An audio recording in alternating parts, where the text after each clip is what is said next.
Hello, good evening and welcome ladies and gentlemen to another round of fine and feisty racing action in the League Zero Formula Series Season 18 as brought to you on the premier sim racing platform available only on PC known as iRacing. This series of course proudly presented by INCA Salsa. It is arguably the best of the best going toe to toe in the Super Formula racing machine for all glory whether it be in the Drivers or Teams Championships. But as we come towards the end of the first part of our season, while a mid-season break looming come the end of this round, where exactly are we for round number 7? We've made our way to the United Kingdom for the home of British motor racing. It is none other than Silverstone's Grand Prix circuit. The home of the British Formula 1 Grand Prix. Since its departure from Brands Hatch this circuit, it is a staple of international motorsport. At its core is a very flat track. Based on the Royal Air Force airfield of RAF Silverstone, dating back all the way to the Second World War, is a circuit that has come alive since the warfare era, and it's been one where we've seen plenty of battles throughout the ages, whether it be on the old runways, of which there were 3, and then the tarmac road surface that you see today is a circuit that with sweeping bends and long straights, high downforce is key, and carrying every mile an hour from corner to corner, and being able to be smart with the draft and the straights is going to be absolutely key. But don't fret, this is not a circuit where it's going to be processional, and there's plenty of opportunities to go for overtakes, given the fact this circuit is wide enough at most corners for 2, if not 3 or even 4 wide. But who exactly is going to be the one to decide when's the right time to attack and when the right time is to defend? Well, that's what we'll find out. We're here to find out today, is bringing you all the racing action as if it were live.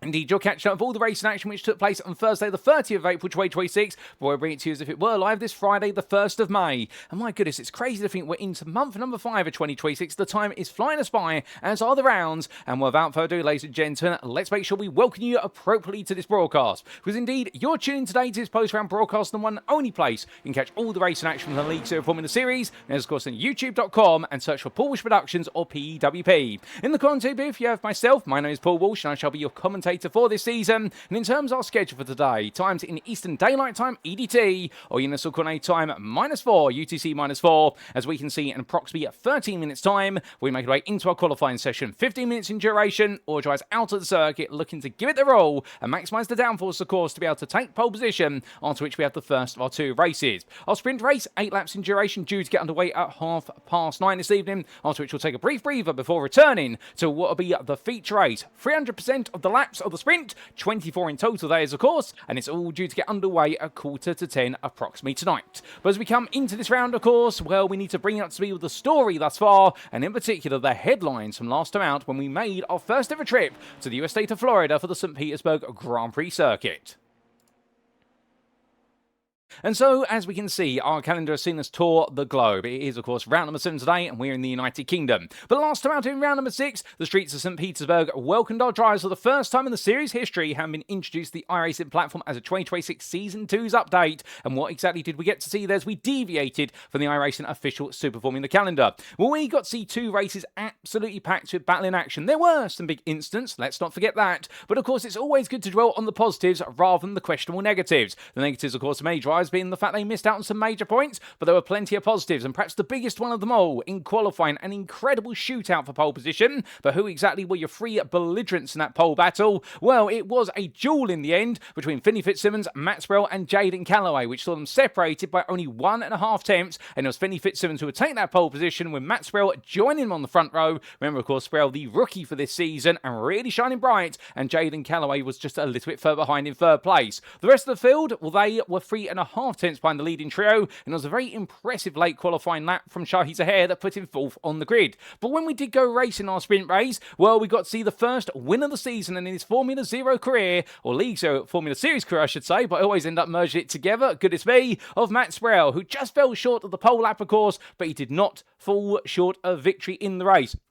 As he did have a bit of a difficult start, he had to defend hard versus Jaden Calloway into turn 1. But after that, he started to put the pressure on Finney Fitzsimmons. And then it did see Finney Fitzsimmons make a critical mistake into turn 1 on lap number 2. And after that, he was able to take the lead and break away as Jaden Calloway went on the attack versus Fitzsimmons. Now, there was a little bit of an altercation between Fitzsimmons and Calloway, which did see Fitzsimmons' demise from the race. And therefore, it opened up a doorway for Sproul to really run away. And come the finish line, he was able to take the win by 13.1 seconds, a well-deserved first win of his campaign.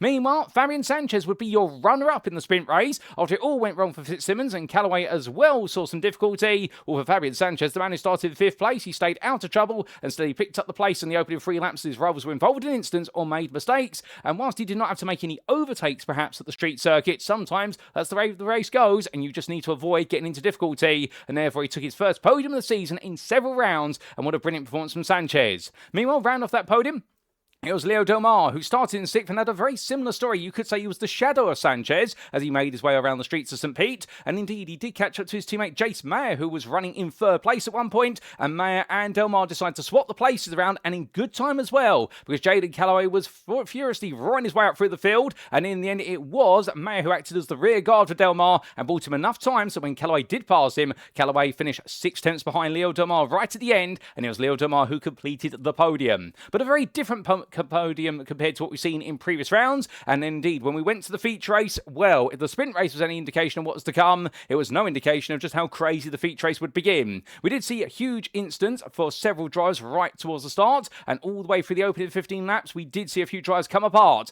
But in the end, what was the rest of the race? Well, it was headed by one man, and that was Jaden Calloway, who was putting in fastest lap after fastest lap, and nobody could catch him. He was going quicker and quicker, and some would say he was going too quick for his own comfort, and that would be true, because on the final lap, it all went into the wall at turn number 10, and suddenly what was looking to be a golden opportunity to take a win in the feature race was relegated to a crumpled car and a crawl to 2nd place. So Elliot Rolls, well, after his retirement in the sprint race, he wouldn't have believed it. He took the feature race win by just staying out of trouble and keeping it right. Jaden Calloway and then threw away the win and had to finish 2nd on the night, and Antonio Bianchi went from 11th to 3rd over the opening 12 laps and made sure to avoid trouble and have some key overtakes, and in the end made it back onto the podium, and that's how they finished the racing at St. Petersburg. But now we are here for the Silverstone Grand Prix circuit. It is, of course, a look back in time to the 30th of April, and how exactly will they get on? That's what we're here to see. But before we come into this round, well, let's give you, of course, a recap of the championship standings after 6 rounds of racing. We begin with the top 15 of the Drivers' Championship.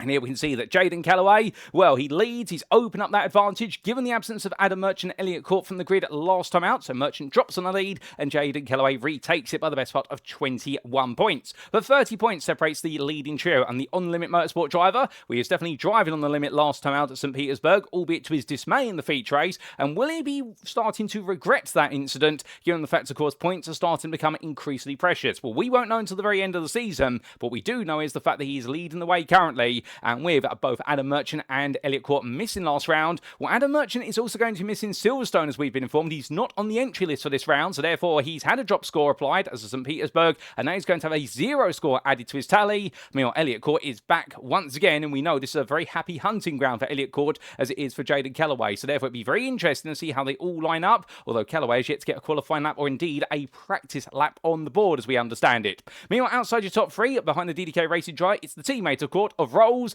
and well, he represented the team last time out and pick up a good haul of points to move into fourth place. Now he's 10 points ahead of Fabian Sanchez, who slips to fifth for INCA X Competition 51. Antonio Bianchi, with his return to the podium, now holds on to sixth, but he's closing on that top five little by little, only 2 points behind it, and in turn he is at 10 ahead of Leo Domar, the Rodent GP driver, who once again picking up that big haul of points in the sprint race. Unfortunately, the feature didn't quite work out, so therefore it was mixed fortunes, and that means he's being closed down by those behind. But you'll notice that Finley Fitzsimmons, he would be in 8th, and he would be happily clearing 8th ahead of Matthew Devine. But unfortunately, 5 points were deducted due to a penalty from St. Petersburg, an instant in the feature race. And what it does mean is that Finley Fitzsimmons has got a bit more work to do. And the MSR Purple driver finding this season, as far as he can take a step forward, he's also forced to take one back. Matthew Devine and Jason Madden complete your top 10. And behind the 51 points of Jason Madden, it's Matt Sproul, who's 12 adrift there in best of rest spot 11th, with that sprint race win definitely moving him forward very nicely. Although sadly, he's not on the grid today for Silverstone, so not racing at his home circuit. We look forward to seeing him return after the mid-season break.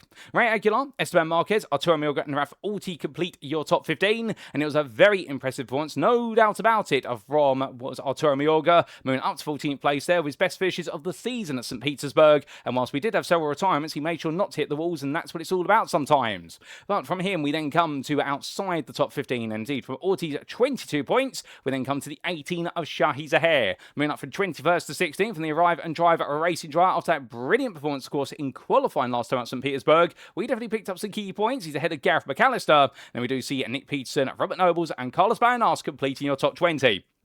Malanas is only ahead of David Schreikernet based on result countback. And then we do have Craig Brick in 22nd, the INCA Salsa racing driver who returns to the racing today, I'm very pleased to say. And we do have Redison Lowe ahead of Austin Thomas and Sarah Zainav completing your Drivers' Championship top 25. But that's the Drivers' Championship. What about the Teams' Championship, I hear you ask? Well, here we take a look at our 11 teams. And as we can see, it is DDK Racing who lead currently on 200 points, 33 ahead of On Limit Motorsport. Well, DDK Racing, they were leaders going into St. Petersburg, and despite the fact they only had Rolls on the grid, Rolls was able to land some valuable points that has increased their lead just a little bit more. But of course, Jaden Callaway for On Limit Motorsport picking up what was a huge haul of points, but not the perfect set of points that he wanted, and therefore it does mean that the ground made by the team is a little bit less than expected. Squid Gang Racing, with their absence from St. Petersburg, they fall into third on 148 points, only ahead now for INCA X Competition 51 based on result countback. And then we do have a further 34 points there to Rodent GP. That's your top 5, but you can see that right now we do have a top 5 that's gradually coalescing together in terms of distance, and then you do have a quite sizable gap to the best tune at 36 points to DDK with TH Jordan. However, they've got now some pressure because MSR Purple, they were a privateer outfit, but they have officially announced themselves now as a team for this season going into round number 7, and it does mean that as a result they have their points allotted to them. And as a grand total at the moment of 68 points, they've got a bit of work to do if they want to try and chase down that top 5, but to be fair, don't count them out. We then do have INCA Chips Racing 8th place of 40 points, 6 ahead of Arrive and Drive Racing as their battle goes on. Raccoon GP, meanwhile, now 5 points to their name, and they're ahead of INCA Salsa Racing by 4, and it's INCA Salsa Racing who complete the standings. So that's how the standings stand, ladies and gentlemen, and without further ado, we now need to bring up speed with our circuit for today. Which is, of course, the Silverstone circuit, the Grand Prix layout in particular, and this, of course, being the layout that's stayed in place since 2011. Now, located in the village of Silverstone in the Northamptonshire county of the country of England in the United Kingdom, and well, a huge circuit, no doubt about it, and a huge thank you to iRacing.com for their brilliant simulator and the absolutely fantastic track maps contained within it. And its core, of course, this circuit consisting of 18 corners, and many of them sweepers, very few heavy braking zones around here, although you do have 1 or 2, and over its distance, 3.66 miles. course, and you can definitely see how the circuit follows the contours of the old Royal Air Force airfield. And indeed, some of those old runways are still there today, but no longer in use, but used for the purposes of landing helicopters and medical equipment. But as our drivers make the way around this circuit, the home, of course, the British Drivers Racing Club, the BDRC, which is located on site, they'll find as they roar the way down turn number 1, go in towards Abbey Bend at the opening corner, and there they'll be flat out all the way through. The same will apply at Farm Curve before they then make the way into Village Bend, the first of the heavy braking zones, and go through that sharp 90-degree right angle corner, then come all the way out towards the loop at turn number 4. Then it's going to be a hairpin to a hairpin as they loop their way back of themselves, hence the name of the corner, and they'll make their way flat out through Aintree and onto the first long stretch of Wellington. Down the Wellington Straight they'll go, I do believe named after the Wellington bombers that used to be stationed here during the Second World War, and then they'll make the way in towards Brooklands and Luffield, the formidable left into right combination where it's all about going for late apexes, although Luffield Bend, of course, you want to try and avoid the bump in the road wherever possible. Get it right and get the power down, you'll be flat out. I'm going down the national start-finish straight that begins with the curvature of Woodcote Corner at turn number 8, and it'll be into the fast sweeping right-hander of Cops Bend at turn number 9, where it could be a very challenging one to get right too wide. But out of there, they'll go flat out all the way in towards the Maggots into Beckett's complex. Turn 10 will be flat out. Turn 11 will be the same, but then it'll be a lift and a coast in towards turn number 12 before onto the brakes of Beckett's Bend at turn 13, and then they'll power their way flat out through Chapel and onto the Hanger Straight. There they'll make their way up towards Stowe, the infamous corner, of course, where Nelson Piquet and Nigel Mansell had their brilliant battle those many years ago that went the favour of Mansell with the dummy, and in the end, as they make their way out of the corner that's absolutely loved by men of moustaches, they'll come down the hill through the Vale and in towards the chicane at turns 16 and 17. Left into right they'll come, and they'll be through Club, the sweeping right-hander, where it's all about avoiding hitting the apex curve because of its raised height, and they'll make their way onto the start for straight to complete the lap and do another one, all 30 to finally see that checker flag.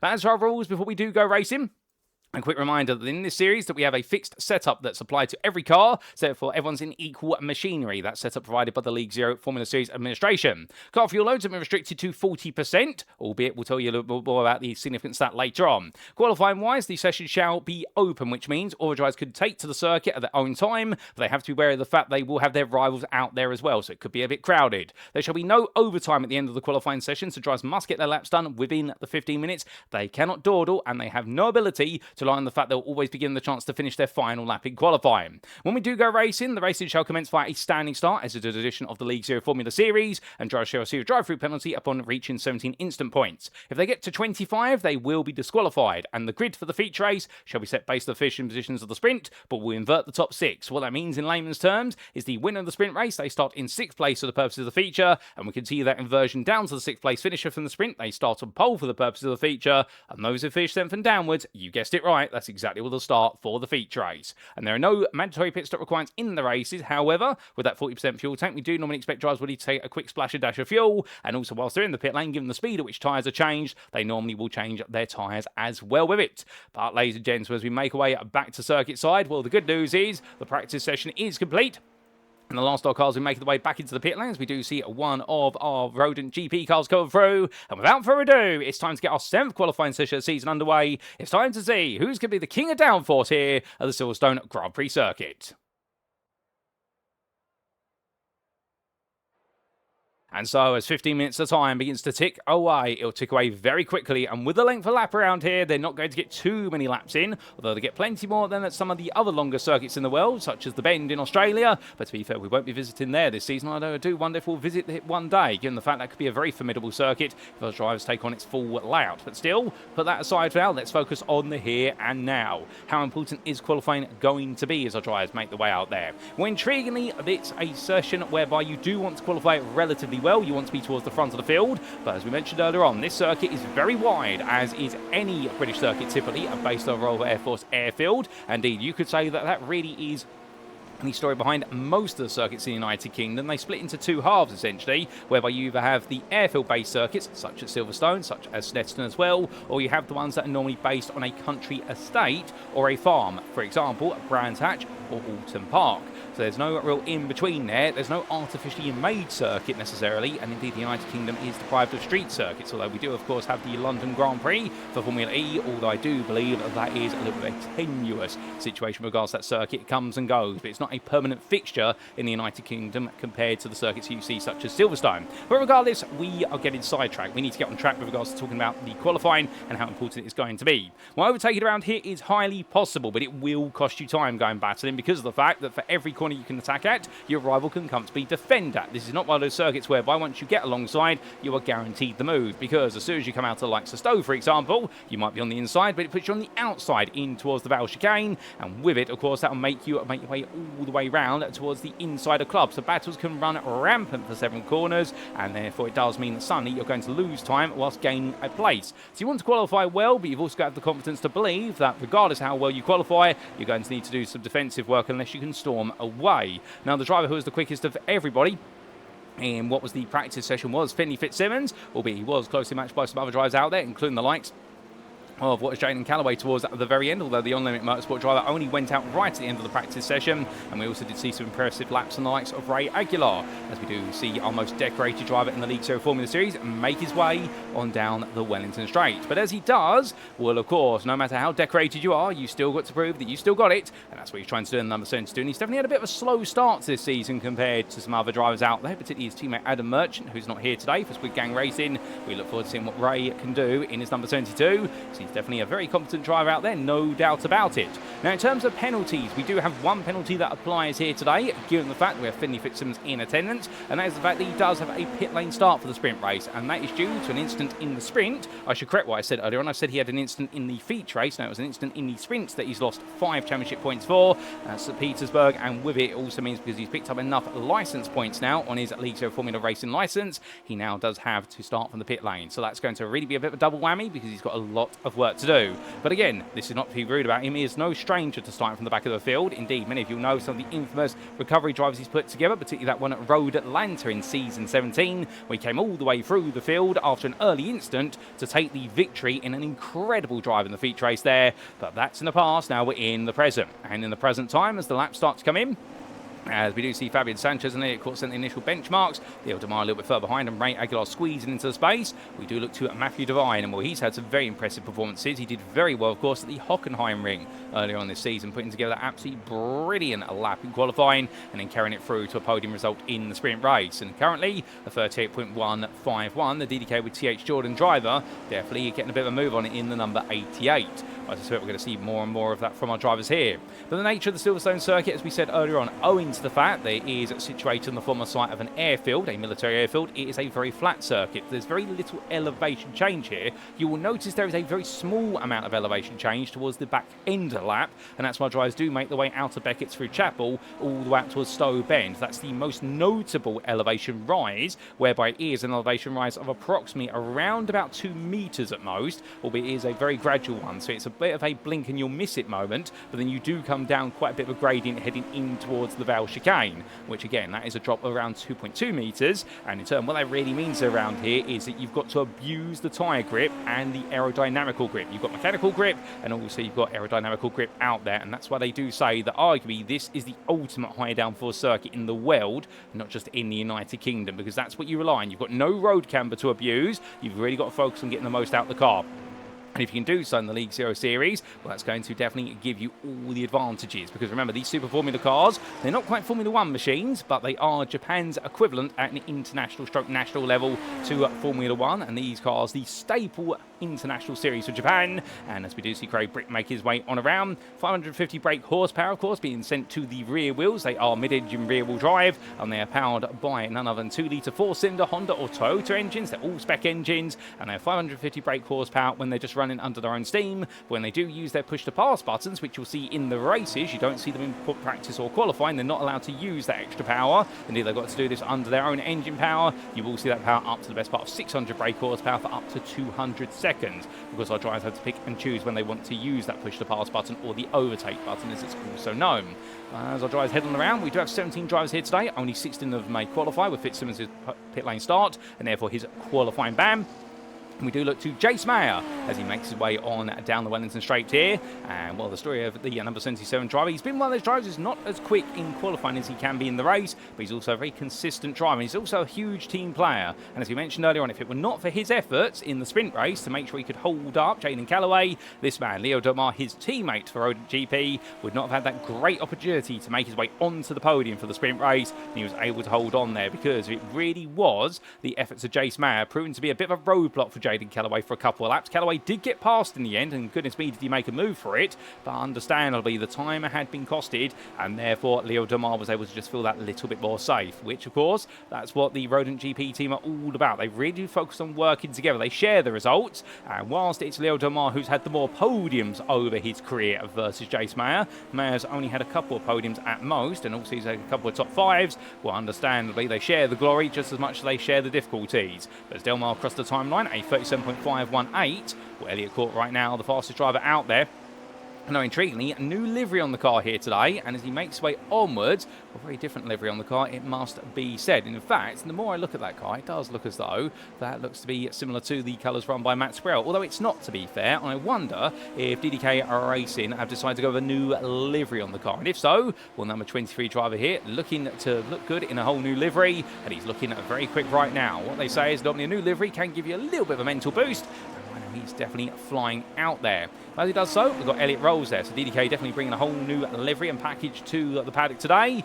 And, well, as we do see Rolls making his way around, I wouldn't be surprised. In fact, the more as I double-check my notes there, I think they might be running a special livery in tribute to the fact that this is the home circuit for both drivers, and therefore that'd be quite appropriate, because normally we do expect them to be running in what is the light green with black, with a little bit of white also sprinkled on, but here today it is the white with the Union Jack on the fin. And that does explain a lot. But as they head on around and tribute themselves to where's the circuit for today? Well, Robert Noble's yet to get a lap on the board for MSR Purple. And well, your number 2 driver right now, definitely trying to get a bit of a move on here. And of course, number 2 to the number 1 of Finley Fitzsimmons, the defending champion. And what will Nobles do this time as he crosses the line? And the answer is going to be he doesn't do anything because it is not a valid lap. He's had off track somewhere. And Carlos Balnas is also having the same difficulty for Raccoon at GP.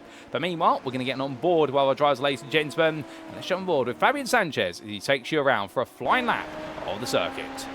He's made his way in towards turn number 1. Full commitment there, flat out, 165 miles an hour at the apex, and now makes his way all the way in towards turn number 3. Hard on the brakes he goes, all the way down the gearbox there, braking 75 meters of corner apex, and now in towards the loop hairpin at turn number 4.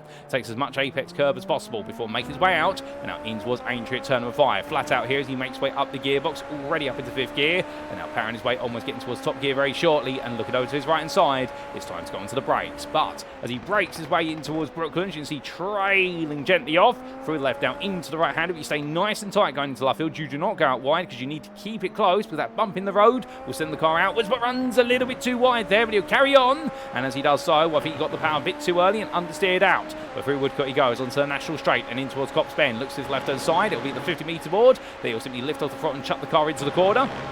And then back on the throttle immediately now as he makes his way onwards towards Maggots into Beckett. Here he goes, left into right, and as he sweeps his way through, and now it will be a small dab of the brake if needed, but always lift off, and then onto the brake sharply for Beckett, and now coming out of the corner, flat out, all the way through Chapel, and on towards what will be the wonderful Stowe Bend. But under the Johnny Walker Bridge he goes, which is used by individuals to make the way in and out of the infield of the circuit, and he'll look to his brake mark at the number 50 board, and coming all the way down to 4th gear, abusing the downforce there to carry 180 miles an hour at the apex, and in towards the Vale chicane, braking about 80 metres of corner apex, a very low speed sequence this, and you want to take it nice and easy as you transition from left into right through the final corner, battling with power oversteer as he comes into club, and for Sanchez runs out a little bit wide, but as he does so, what's the lap going to be? Does it count? And the answer is no, it does not. After he ran wide, of course, coming out of was one of the earlier corners coming out of Luffield. It has been an invalidated lap, and therefore Sanchez has got a bit more work to do. So Jaden Callaway right now, he holds the power at the very top, looking very quick, no doubt about it, on a 37.107. He is 1.6 tenths ahead of Elliot Court, and Court right now hoping for a bit more time. He is just a tenth ahead of Fabian Sanchez. And the INCA Competition 51 driver looking very impressive as Sanchez. Court, meanwhile, to be fair, he's putting on no slouch of performance, but Shahi Zahir, well, how about this? Once again, leaving it late in qualifying, much like at St. Petersburg. And right now, Zahir is absolutely flying. A 37.31 to nearest hundredths. And we can see there right now the number 10 driver already coming together as we are. Elliot Court goes pole. That is a monster lap of 36.661. That's 4.5 tenths quicker than what Jaden Callaway has done. So Callaway's going to need to give a response here, and he's not got long to do it. They've got 2 minutes. They've got 2 laps left on the clock, approximately, given the fact they've got 4 minutes left. And right now, Elliot Court definitely raising that marker very high. Well, if he keeps this together right now, I think this is going to go only one way. Gareth McAllister, we sets a 37.842. And the INCA Salsa Racing driver looking quite quick, or the INCA Chips Racing driver, I should say. It is, of course, the sister team to INCA Salsa Racing, which you do have INCA Salsa Racing out there in the form of Craig Brick, the 777 driver. He's back once again. It's great to see him back. Oh, that's not good, as it's going to cut loose one way, catches it the other, and in the end manages to avoid going to the barrier. But for Brick, that's going to be a tow to the pit lane, and I suspect that is going to be his qualifying done and dusted. With 3.5 minutes to go, he will not have enough time to make his way back out there and get both the out lap and a flying lap together. Because remember, no overtime in this qualifying session. When that clock says 0, it is done. And well, as he makes his way onwards right now, Ray Aguilar knows he's not got long left in the story here. And well, how much further can he go in the number 72? He's currently 8 tenths off a pole, but it's a very tight qualifying session as Matthew Devine jumps up to the third, a 37.252. A very good lap there for Devine, but Jaden Callaway right now is going to go on to a lap of his own. Here he comes, and Callaway attack it as we ride on board. So one last dance around the circuit in qualifying trim as he makes way through turn 3 in towards 4. And right now, Callaway attacking hard for On Limit Motorsport. And can the American driver cause an upset? Can he prevent the home hero from court from taking pole position? Once he makes his way on down here in towards what will be Brooklands. He's looking quick already. Opening sector, personal best, purple in the opening sector. So Callaway right now is going all in here as he makes way left into right. This car's going to have little fuel in it now, and it's going to have a fresh set of tyres on it, most likely, or tyres that have been managed well. Callaway comes out the corner, fights for a little bit of oversteer there on exit, but the car bites back with him, and coming through turn number 8 now, keeping it nice and tight to the apex, and once he goes in towards Cops Bend and make his way in towards this right-hander. He'll go as late as possible. The later you go, the quicker you'll go through the corner, but of course, go too late and you go straight on. Now into Maggots, into Beckett's here, and this will be full commitment left into right, and now as he comes off the throttle, bring the car through, keeping it nice and over to left, open up Beckett, and now on the throttle immediately. Use the runoff area there, you're allowed to do so long as 2 will stay on within the white lines of the circuit, you're okay. And down the run of the Hanger Straight and up towards Stowe he goes here. And how late will he go into this corner? And it will be the 50 metre ball. They're literally on the 50. He drops all the way down to the 4th gear. So quick, it's a blink and you miss it moment. We're going in towards the Vale. Onto the brakes then. Braking at 80 metres from quarter apex through the left-hander into the right. Holding 2nd gear all the way through. And here's a very smooth exit. Oh, there's a little bit of power oversteer there for Callaway. It's on the limit, but how far is it going to go? It's enough. It's pole position by 1,000 for Jaden Callaway. My goodness. And we thought he might have lost it right at the end there, but for Jaden Callaway, it's a very impressive lap. And Elliot Court now will Court to the blinder as well. He's got purple in the middle sector. He's flying right now into the final sector as well. Can Court snatch it back here? Or is it going to be heartbreak for the home heroes? He comes through turn number 18. Can he take pole? The answer is going to be no. He can't. He loses out by only a grand total there of 1,000 based on his best lap. But that lap is where it all went wrong in the final sector. He was looking quick going into it, but he's messed up the second half of it as we understand it compared to what he was targeting. And in the end, it does seem as though for Elliot Court, it was 7 thousandths there. The difference as Esteban Marquez is currently 4th, but he parks up. And then we do look to Fabian Sanchez, who makes one around right now, and the number 8 driver here looking quick as he chases down what could be a bit more time, but with only 30 seconds left to go. Will he get this lap in? I think so, because he's coming in towards turn number 15 at the moment. He's not too far away for the finish. He might be the last lap to get a lap in, because Leo Delmar, I think right now, he's not too far behind. And then we do have Ray Aguilar also there. They may all squeeze their laps in. We'll have to see. But right now, definitely an interesting qualifying session. Incredibly close qualifying session at that. But here comes Fabian Sanchez to the line with 15 seconds left to go. Does he move up from 6th? He does. He goes 3rd. Meanwhile, what does Leo Damar do? Does he move up from 8th? No, he does not. He stays there. And does Ray Aguilar get his lap in? It's 3. It's 2. Oh, and he loses it at the final corner. It goes over the bump. And that's qualified complete, ladies and gentlemen. And in the end, Jaden Callaway will take pole here at Silverstone. And as they all make the way to the grid, well, definitely a dramatic end to qualifying, but the right kind of drama, no doubt about it. And we take a look at our grid then, as our drivers make the way onto it for race number 1 of the day in round 7 of season 18 of the League Zero Formula Series, presented by INCA Salsa. Here at Silverstone today, Jalen Callaway starts off on pole position for On Limit Motorsport, and taking that pole position in the end by a thousandth, the closest margin we've seen all season so far, ahead of Elliot Rolls for DDK Racing. And the home hero could not quite take pole position, but he just missed out by the slenderest of margins. So right now, he's definitely going to be trying to go for the underdog arc here as he attacks Callaway into turn 1. Fabian Sanchez takes 3rd on the grid. The Inca X Competition 51 drive, an absolutely golden lap right at the end of qualifying, being able to dethrone Matthew Devine from that 3rd place, with the DDK with TH Jordan driver starting 4th instead, but still a very stable qualifying lap for your number 88. And then Esteban Marquez for DDK with TH Jordan. The DDK with TH Jordan team really coming out fighting here today, and well, an impressive that there from the Colombian driver, just ahead of Shahi Zahir by 6 thousandths. So Zahir for Arrive and Drive Racing starts 6th. From behind the Sri Lankan, it will be the Scotsman of Elliot Rolls for DDK Racing, and well, he will find that given the half attempt between himself and Zahir, it was only a half attempt between himself and Leo Domar for Rodent GP, so it's a very close battle to be inside that top 5. Ray Aguilar will begin the day in 9th place. He was a further 10th for Drift for Squid Gang Racing, with Chase Mayer for Rodent GP completing your top 10, but he won't be too upset about that because he's got his teammate in his sights and also some good points in his sights as well. Outside the top 10, starting 11th, it's Craig Brick for INCA Salsa Racing in the 777, and Gareth McAllister will join him on the 6th row there for INCA Chips Racing. So the two INCA teams definitely right now looking to go all in. And then we do have the INCA with Competition 51 driver Antonio Bianchi starting 13th on the grid, and he'll have the company of Carlos Banas for Raccoon GP. Robert Nobles at MSR Purple starts 15th ahead of Arturo Mayorga for INCA Chips Racing, and Finney Fitzsimmons, of course, with the qualifying ban translating into a pit lane start penalty. The MSR Purple driver will have it all to do from 17th on the grid. But, ladies and gentlemen, that is the grid set. We now await the lights.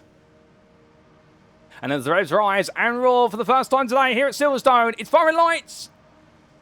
And it's lights out and away we go here as our drivers get away. Jaden Callaway gets a good start, but Elliot caught me. Slow off the line, and Fabian Sanchez is going to look around the outside. Too wide they go in towards the opening bend, through the Abbey in towards Farm Curve. And as they come on through, you can see too wide further behind. Marquez versus Devine, and Marquez might get that move on his teammate, but Shahi Zahir goes all in. Gonzaher take the place there. He's going to go for it, and Devine falls down the order for now, but he gets to defend to the inside. They go too wide all the way through the hairpin, and as they do, it's 2 by 2 in the further back field as they roll onwards now towards the Wellington Straight. This is going to be the first opportunity for a big overtake. Oh, and that goes round there for Chase Mayer. Mayer going for a big spin as he loses the rear of the car, and the camera just picking it up and losing it. But meanwhile, we do see the leaders coming through the left into right. Jaden Callaway right now ahead of Elliot Court, Fabian Sanchez and Esteban Marquez. We've got a 1 second gap back to Matthew Devine, who has held off the attacks of Leo Delmar.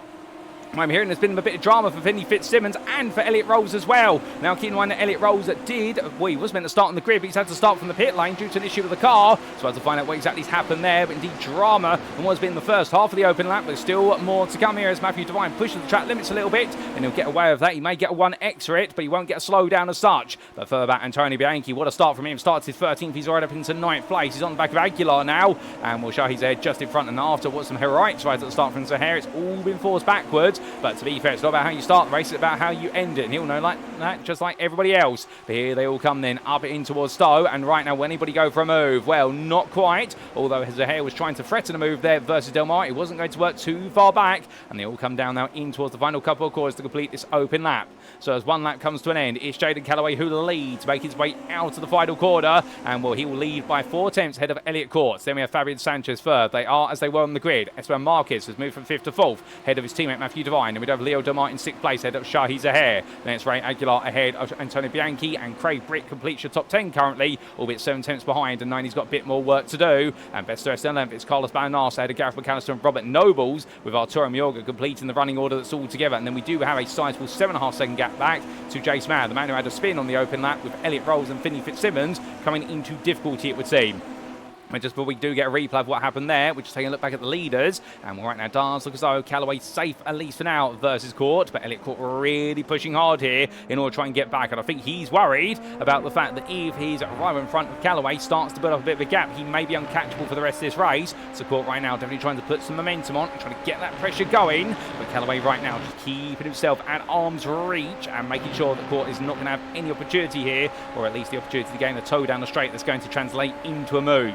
As they roll the way through Maggots into Beckett's, of course, if you're the lead car, you do not have any dirty air at the front end. That means you can take the sequence absolutely comfortably. For Elliot Court, he's having there to turn in just that little bit early and bleed a bit more speed on entry to make sure he does not understeer wide. And indeed, that's what happens with the dirty air when you rely on it so much in terms of the aerodynamics and the downforce. Given the nature of this circuit, well, every little bit of dirty air, every little reduction in that front end downforce could translate into something horrific in terms of the speed. But looking around the outside there, it's going to be Gareth McAllister trying to hold off Carlos Banas for 11th place after taking the move initially, and in the end finally gets it done, coming through Stowe. Lovely defensive try in there from Gareth McAllister and forcing Banas to have to go all in or back out. Banas in the end having to go for the latter, which was just to simply let the place go.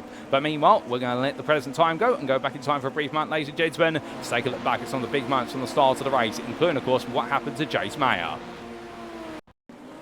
So this is where all went wrong for Mayer. The Roan GP drives, he made his way through Aintree, and as he did, rear the car let go. Oh, goodness me, and was that Finley Fitzsimmons taking a race action? Yes, it was, but the car came loose. Oh, my goodness, and for Finley Fitzsimmons, it's all gone wrong. And after a brilliant start, frustration there immediately, but this is what it looked like from onboard his perspective. And well, you're going to see there is Mayer on the left-hand side of your picture. The rear of the car lets go. Fitzsimmons snatches the car to the right, goes to rejoin, but as he does so, rejoins on a bit of a bump in the grass, and it sends the car to the barrier, and at that point throws the car off the road, I think in frustration, but also to make sure he doesn't add himself to what is the difficulties. This was for Robert Nobles, meanwhile, on lap number 2, and this was the other MSR purple car having some difficulty, going all the way through Luffield, made his way out, got the power down, and the rear of the car did not have the grip, and it just simply went around. So a bit of frustration for him as well. MSR purple not having a happy start to the day at all, and then we did have this with Gareth McAllister and taking on Carlos Banas, and this was coming out of Maggots into Beckett, and down the hangar straight they went, and in the end looked to the outside. Had already got ahead effectively before the braking zone, but he decided to hold it all the way round rather than cut across, and just compliance there from what was Banas, and making sure not to attack it any further. And I think he was thinking about the bigger picture, which will be later in the race. But those are some of the big months in the start of the race, ladies and gentlemen, as we now return to your live racing. And as we do, coming back, still plenty more to go. No doubt about it, as the drivers roar the way around. And well, we look to the front. In fact, there's been a change of lead. Elliot Court has just taken the lead off of Jaden Callaway. And well, we haven't quite caught that on replay, but we can see the outcome. And that is Court, Callaway and Sanchez together. Now, we believe that may have happened through the chicane right at the end of the previous laps. We do apologise for missing that. But right now, we're not going to look away anymore as they make the way through and on towards the Wellington Straight. But as they do, there's been an incident for Nobles further back. I believe Robert Nobles had it go wrong through the Vale chicane. And well, Callaway right now trying to go back on the attack here, as the DDK Racing driver, of course, absolutely on a mission, and we're trying to make sure he stays ahead. But we can see Sanchez and also Marquez, Devine, Delmar, Zuhair, Aguilar and Bianchi, they're all closing up right now. You've got a long line of what's essentially 9 drivers all within the space of 5 seconds. And as they try to push each other on, well, one attack here at the very front of the field, it could send what would be a bit of a domino effect further back. It'll bring everyone nice and close together. And therefore, right now, if you're Fabian Sanchez, you're going to be looking at this battle in front of you and thinking, just be patient. You never know what could happen. But they make the way up through Maggots into Beckett's here. All of the drivers right now to keep it nice and close. Leo Demar falling a little bit further back. Not as comfortable running the dirty out of Devine's car by comparison.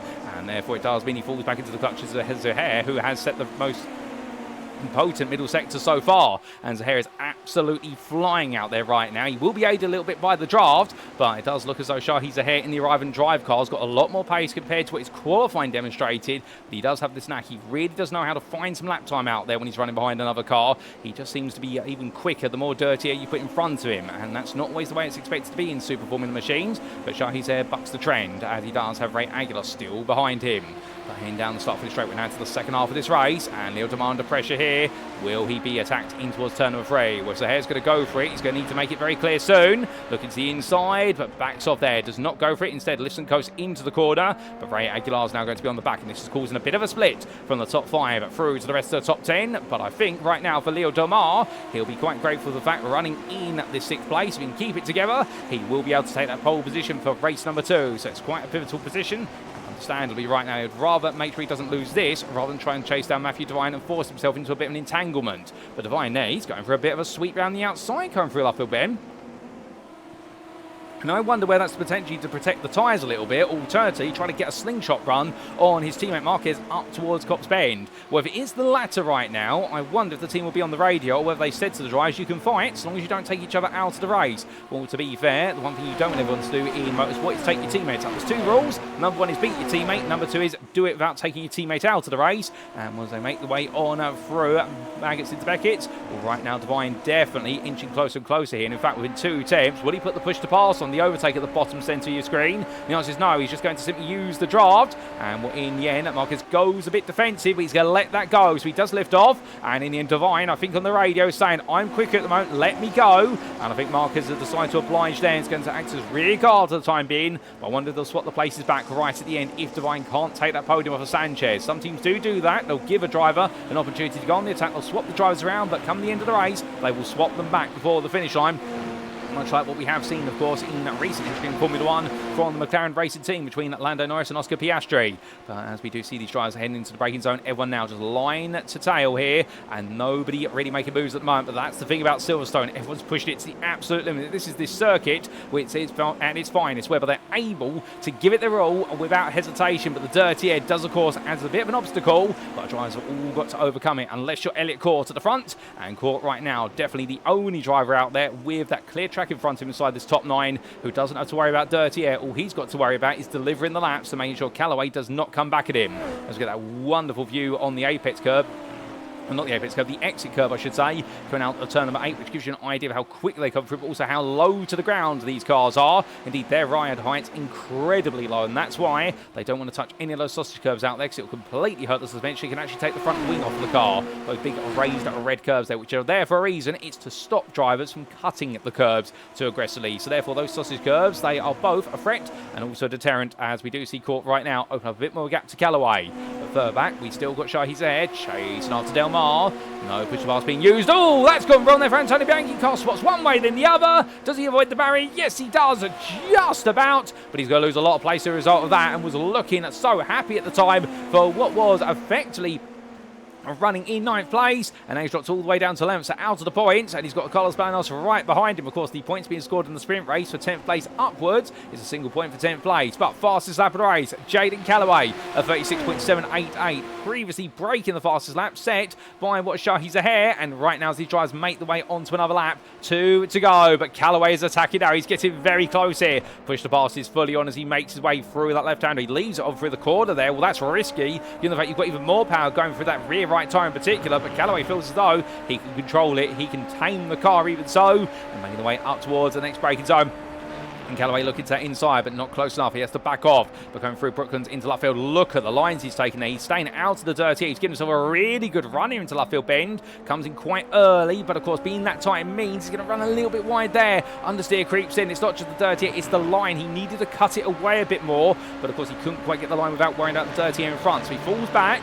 Going on the attack here, coming through Copse, carrying all that speed, run a bit wide. That'll be a tactical off-track being used up there. They get a few of them, and coming all the way through in towards Maggots into Beckett. Left into right he goes, and here, can he actually close that gap down before he gets onto the hanger straight? Well, you want the better run out of here, but it's a better run from Court by comparison. Court will have his push to pass on as well, I suspect. He does indeed, as we look to the exterior pictures, and there you can see both drivers right now using all the engine power of the Super Formula SF23 machines, and that gap, it closes little by little, but not enough. Meanwhile, further back, Shahi's ahead, looks up the inside Leo Demar for 6th place. Demar's going to fight it all the way around the outside. And coming down the hill, it's going to be too wide there. And in the end, Zahair cuts back in. Does he look from one way to the other? He goes for it, but then decides he's not close enough to try and lunge for it. So therefore, it's not going to work out. But meanwhile, Elliot Court goes on to one more lap. Can the man who missed out on pole position by only a thousandth, can he hold on now? Fastest lap of the race for Elliot Court, 36.260. But right now, Jaden Callaway's right there with him. It was invalidated lap. Otherwise, he would have the fastest lap. They're pushing each other to the limit. Fabian Sanchez, meanwhile, going as defensive as possible to Matthew Devine. Devine still trying to look around the outside. That's not going to work. Shahi Zahair has Ray Aguilar now putting some pressure on him. This final lap's going to definitely be a tense one. And all the way back, we've got Jace Mayer looking for a move on Arturo Mayorga in towards Abbey. Will he get it? Not quite yet. He's going to have to wait until he makes his way in towards turn number 3, and that's where it could be an opportunity in towards Village, but he's still too far back. He's going to have to wait. Meanwhile, your leaders, they're going through. Brooklands into left field, making the round around. Callaway 3 attempts behind. Does he get a better run this time? Yes, he does. He doesn't quite understeer as wide. He hits the right line. And now coming onto the national straight here. It's going to be 2 attempts in towards Copse Bed. Will he go all in towards the corner? No, just too far back there to threaten. He really wants to, though. You can see what is the look from the car there, the stancing. It says it all as they roll the way on towards Maggots into Beckett. Off camera, we have had Robert Nobles go off circuit. He's lost out of place versus what will be his rival, Elliot Rolls. And I think he's had to tow to pit lane. In fact, we won't be getting a replay of that, as right now we continue to watch your leaders making the way down the hanger straight. Off camera as well, we have had a change of position whereby we have had Jason Bag get ahead of Arturo Mayorga for 13th. But here on camera right now, with the push to pass buttons running low, well, right now Elliot Court, all he's got to do is make 3 more corners. He's held on, he took the lead come the end of lap number 4, and right now all he's got to do is get to that finish line. Jaden Callaway's there, but right now can Elliot Court just hold on? Turn 17's down, final corner comes, and it's going to be a home hero win because Elliot Court will take victory by only a 10th in the end of Jaden Callaway. Fabian Sanchez comes on through for 3rd place, just ahead of Matthew Devine, and Esteban Marquez completes the podium. Leon Domar will take 6th. That's pole position for him in the feature race, ahead of Shahi Zahair. Ray Aguilar takes 8th, and then Craig Brick will go in 9th place. He returns to the grid. Gareth McAllister takes the final point for 10th place, and then it will be Antonio Bianchi best the rest in 11th ahead of Carlos Balinas, and then we will see at the finish line, I do believe Jace Mayer just finished ahead of Arturo Mayorga for 13th, and Elliot Rolls will be your last finish this race, ladies and gentlemen, taking home at 15th place in the end. But it's been a frustrating race for him after missing out on taking to the grid due to a technical issue with the car, and I do believe having a number of discontinuity issues which forced him back into the pit lane. Well, Rolls in the end will come home in 15th place, but the DDK Racing Drive 9, that whilst it has been heroic from his teammate at the front of the field, it has been far from it in the sprint race for him, and he's got it all to do now in the feature race, as he will come across the line there and loses it coming up the final corner into the barrier. And well, for Elliot Rolls, of course, there's another race to go, and something tells me that he'll be looking forward to that one now, given how it's gone so wrong in this one. But goodness me, ladies and gentlemen, what a race. We've still got another one to come, but just before we do get to race number 2, we do have our warm-up session, and therefore we do have some race results that we want to take a look at for you. And of course, here are the race results subject to any insurance inquiries from our sprint race, our 8-lap race that opened up round number 7 of season 18 of the League Zero Formula Series, presented by INCA Salsa from the Silverstone Grand Prix circuit. And as we can see, Elliot Court for DDK Racing taking the win in the end. We didn't quite see the overtake for the lead that was made, but in the end it was a close fight between himself and Jaden Callaway every step of the way, and the pair were able to gradually drop Fabian Sanchez over the distance, but the DDK Racing driver getting the upper hand versus the on-the-limit motorsport driver. Fabian Sanchez took 3rd place for INCA X competition at 51, and he'll be absolutely pleased with Punch to have held on to the podium there, ahead of Matthew Devine, with the DDK with TH Jordan drive putting on the fight versus Sanchez after being released by his teammate Esteban Marquez, and Marquez settling for 5th place. But a big score there for the DDK with TH Jordan team, and I think they'll be very pleased with another double top 5, as that's really going to help them out in the chase of the top 5 in the team's championship. Leon Demar took 6th place on Road GP, a further half a second behind, but he was only 5 tenths ahead of Arrive and Drive Racing Shahi Zahair. And well, still for Leo Demar, that will be pole position in the feature race. He'll be pleased with that. Shahi Zahair will not be pleased that he's missed out on that. He's got it all to do from 7th place in the next race, and Ray Aguilar was right behind, but the Squid Gang Racing driver could not find a way through in 8th. Craig Brick and Gareth McAllister completed your top 10, and with it all the points paying positions, and behind the INCA Salsa Racing and the INCA Chips Racing drives, a good day for the teams there. We did see INCA X Competition 51's Antonio Bianchi getting it wrong, coming out of Beckett onto Chapel, and for him, a touch of the grass there saw him just lose out on a chance of some points. Still, he'll look to recover in race number 2, as Carlos Balinas for Raccoon GP fought his way forward, but 12th was where he was going to finish, ahead of Jace Mayer for Road GP, and then we did see Arturo Mayorga and Elliot Rolls complete your finishers all the way down to 15th place inclusive. From the DDK Racing driver, there's a lap down for Robert Nobles at MSR Purple. The car going to the barrier, unfortunately, right towards the end, as we understand it. We didn't quite see what happened. We know he retired, but still he'll be classified as a finisher, but a non-finish for Finley Fitzsimmons after that instant coming out of turn 5 on lap number 1. We took the evasive action, of course, to Jace Mayer's wayward car, but unfortunately, as he went to rejoin on the grass to the tarmac, the car came loose. It went to the barrier, and after that for Finley Fitzsimmons, well, his pit lane start has been done, but he's now got to do it all the way from the back of the field once again in the feature race. And the frustration will definitely be tangible. In fact, that's not the way he wanted it to go.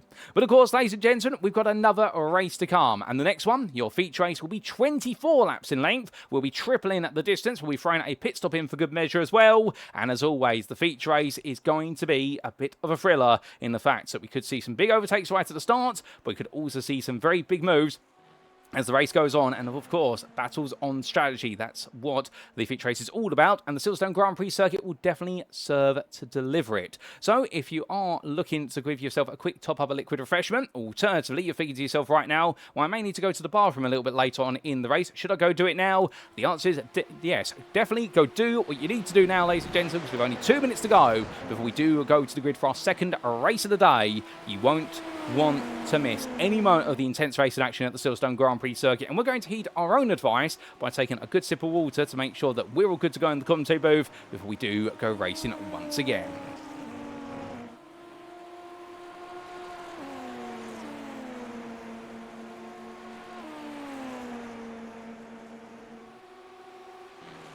And well, water has definitely been taken, and with it, First has been removed, and with that, Finney Fitzsimmons right now, well, he'll be thirsty for places, no doubt about it. But can he complete a last to first challenge here in the feature race at Silverstone? It's not impossible, but the team will definitely need to think about the strategy for the MSR Purple Driver. Now, we know he's one of the quickest out there.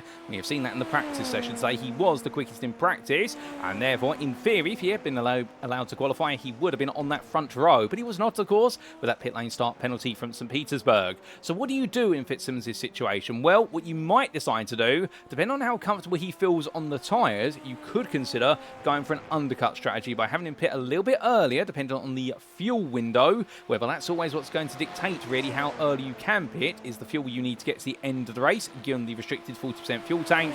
But he might be thinking about the undercut strategy there to buy himself as much clear track as possible and therefore just make up the time. But of course, if he pits early and puts a fresh set of tyres on, he will have warm tyres come the end of the race. He may not have as much of a compliant car as others would if they go longer and go for the overcut. That's always a strategic gamble. But of course, whichever way he gambles it, it's going to be interesting to see how he factors into all the fighting. And Leo Tomar as well, once again towards the very front of the field. Can he make it onto the podium once more here at Silverstone? Well, for all that and more, it's time to find out, ladies and gentlemen, as we take a look at the grid for what will be your one and only feature race here from the Silverstone Grand Prix circuit.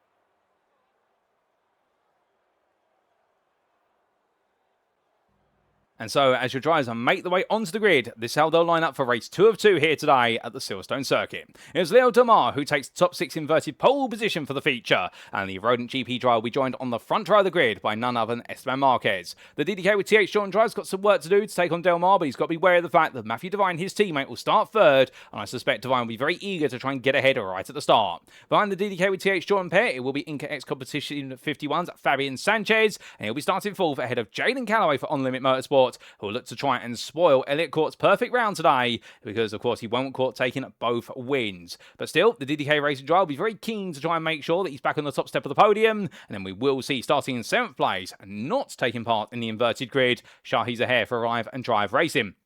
He'll be joined on the 4th row by Ray Aguilar for Squid Gang Racing, and then from the 72 drive it'll be the 777 of Craig Brick for INCA Salsa Racing, and Gareth McAllister will complete your top 10 for INCA Chips Racing, with the 2 INCA Salsa and INCA Chip team drivers very keen to make sure they can make some progress and pick up even more points. In 11th, we're going to have Antonio Bianchi for INCA X Competition 51, and he'll be looking for a redemption drive in this one, ahead of Carlos Banas for Raccoon GP, and then behind the Mexican it will be the Americans of Jace Mayer for Rodent GP and INCA Chips Racing at Toro Mayorga, and then we will see starting at 15th from the grid, Elliot Rolls for DDK Racing ahead of Robert Nobles for MSR Purple, and it will be Nobles' teammate Finney Fitzsimmons who's got it all to do from the back of the field. So that's how your 17 drivers line up. They're all set and ready to go. We're all set and itching to go. Here comes the revs. The lights are going on. It's going to be 1, 2, 3, 4. Firing lights. And it's lights out. Away we go for the second time today as Leo Tomar gets a slow start, and Esteban Marquez immediately goes on the attack. But look in the middle, and you can see that's Matthew Devine trying to split the seas, but Delmar's going to go round the outside. Here they come then in towards turn number 3 into that braking zone. And right now Delmar gets back ahead, but on the brakes, car going wide there. That's going to be the escape rope being taken by, I believe, Finney Fitzsimmons. Or we'll have to wait and see about that. But meanwhile, they all come through. Well, 2 wide there, coming out to turn number 4.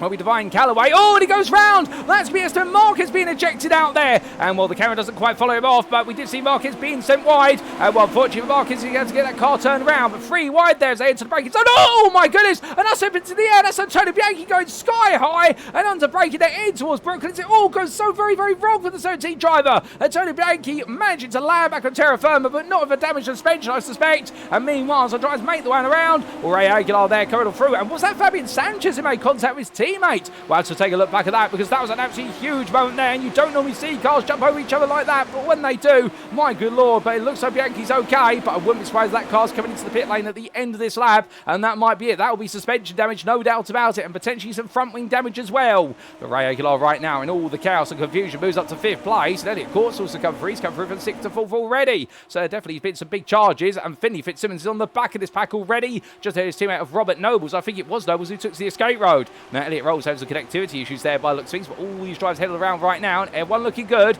No safety car out there at all, so we're going to run the distance for now, as that's going to be Fabian Sanchez being biffed about there, being a battle with what was at Ray Aguilar, and in the end, Shahi Zahair tries to make the move around the outside. He's going to go outside to inside, and Aguilar there out of the line, and as a result, it does mean that Zahair's going to take all the momentum. Oh, there's a car around. Who's that? It's Callaway. Callaway's gone for a spin out the final corner, and who's that off of the road? That's Finley Fitzsimmons. I don't believe it. They both lose it coming out of club corner, and the two stalwarts at the very front of the field in terms of pace, the two drivers who expect to be changing for lead in this one, they've all lost it, and suddenly, Leo Damar right now is going to feel very comfortable at the front of the field. Now, we've got a long way to go, to be fair. This race is very far from over, and expect both Fitzsimmons and Callaway to come back. But my goodness, that's all gone so very wrong. But look back, and you'll see Fabian Sanchez right now starting to go incredibly defensive here versus Shahi Zahair. Right now, this is split in the field. The podium places are running away as Zahair goes outside to inside through Brooklands into left field. What a lovely move there from Shahi Zahair. And Zahair moves up in a 4th place. Ray Aguilar's just behind. And then we do have Jason Mann and Craig Brick onto the back of this. Gareth McAllister's also going for it, and Robert Nobles as well. Well, right now, anybody could guess how this is going to play out by the end of it. And, well, it's going to be anybody's places to take here. It's about who's the bravest of them all. But remember, the more they push each other, the more tyre life they're going to take out of each other. And, well, that's only going to hurt them later on in the race. So we'll have to wait and see how they potentially manage the tyres and where it completely changes their strategies. But running away from Maggots into Beckett's this time. And right now, Robert Nobles right at the back of this group, falling back a little bit. I don't think he feels comfortable with that amount of dirty air that's coming off the car. The aero wash is going to be huge coming off the 5 cars in front of him, and that's definitely going to hurt him. But meanwhile, well, here comes Aguilar looking up the inside of Sanchez, and Sanchez decides not to fight it this time. So perhaps a bit more of a passive approach here from Sanchez after fighting so hard with Zahair, and realise that he's got a long race to go. He doesn't need to win it on lap number 2. We'll have to wait and see what the game plan will be for the INCA X Competition 51 driver as he makes way through turn 17 in towards 18, because right now the number 8 definitely slipping down the order, but I suspect he's got a plan, but we'll have to wait and see how he deploys it. Gareth McAllister at the back of this group as Robert Nobles is now being dropped from 1.1 seconds behind. Bit of a run wide there from Jace Mayer. That's going to bring Brick and also McAllister into the fight. Or in fact, no, it does not. And they actually both back off there rather than trying to seize on the opportunity. So I think some smart driving. Meanwhile, let's look around the outside there from Mayer versus Fabian Sanchez, who gets it all wrong in towards the loop hairpin. And here comes Mayer around the outside. Oh, and he loses the rear, and it's into the barrier for Fabian Sanchez and off the road as well. That's going to be Jace Mayer, who almost collides with him. And how Mayer's avoided him, I do not know, ladies and gents. We're going to get a replay of that, but that was a big error there from what was the other Renault GP car, and unfortunately clipping what was Fabian Sanchez, and Sanchez sent to the barrier. Well, that's disaster for him, and meanwhile it's not a disaster for the front of the field, because Leo Damar right now absolutely flying out there and will say roll the way onwards. Well, the Renault GP leader in control here ahead of Matthew Devine and Elliot Court, but making the way through the chicane sequence. Well, right now it does seem as though for Leo Damar everything is in his place, which is right at the front. He's in his happy place on the grid, and Matthew Devine and Elliot Court trying to chase him down, but Elliot Court right now, well, of course, the man who took victory in race number 1, his game plan here for this feature race is going to be just to sit behind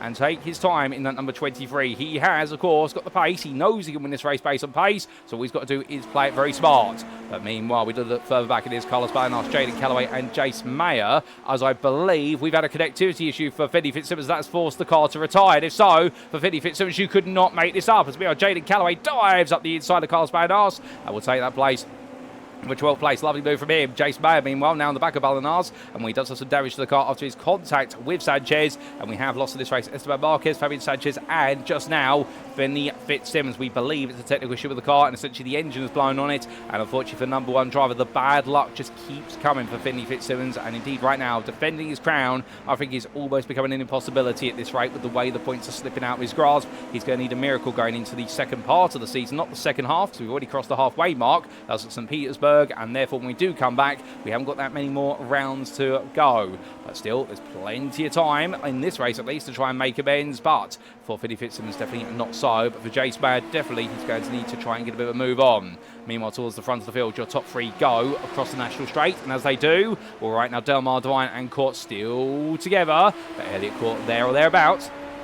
As we ride the ball with the DDK Racing driver in the number 23, and we're doing everything he can in his power at the moment, try and stay as close as humanly possible, but rolling the way between the apexes. And right now it's understandable the British driver here just simply staying on the time, and he knows that Devine and Delmar, well, they're going to put pressure on each other, but also pace-wise, Elliot Court does hold the fastest lap of the race, and he can save that push to pass button for a little bit later on. But all the way through at the right-hander at turn number 15, and we're in towards the next braking zone of the chicane at the Vale.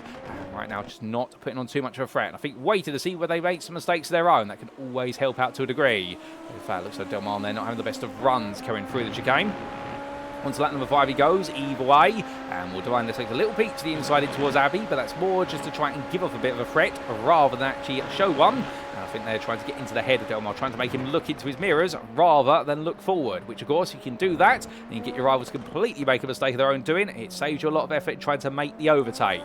But right now, Leo Delmar, if there's one thing about him we know, it's the fact he's a highly consistent driver, and when he's on his A game, he's unshakable. But it's been some time since we've seen Leo Delmar have an opportunity to chase down a win, albeit the podiums are definitely coming to him, as meanwhile Matthew Devine looks at the inside, pushed the pass on there, and well, Devine in the end got close, but not really close enough to go too wide in towards Brooklyn, so I think that was a bit of an enthusiastic move, which at the end of the evening you had to dial down his enthusiasm a little bit, and I think Delmar will be wary of that now. He'll realise the DDK with TX Jordan driver, he's got the enthusiasm, but hasn't quite got the timing as they make the one on the national straight. He's going to look around the outside into Cops Bend. This fight is definitely going to now force them both backwards towards Court, as they want to go defensive all around the inside line, but into Maggots, into Beckett's they go, and at this point, well, Delmar just simply holding his ground, and Devine close, but not close enough, at least until he makes way onto the straight.